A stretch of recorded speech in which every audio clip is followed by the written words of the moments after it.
Det er den 11. oktober 2011. Vi er i gang med at så agern, som er forspiret.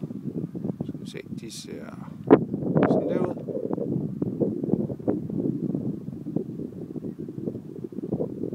Og det er meningen, at der skal være egeskov på hele den her mark.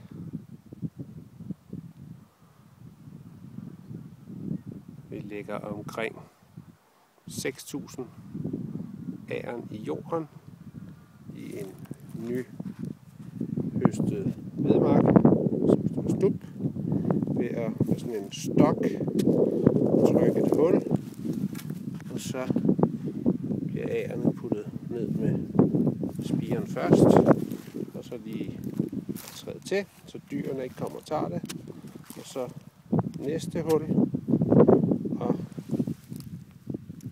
så fremdeles. Og det gør vi. Række op, række ned. Det går lidt hurtigt, når man ikke har et kamera i hånden.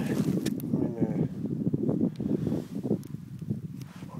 på den her måde, så skulle vi gerne få en lille egeskov her på Balka, sydspidsen af Bornholm.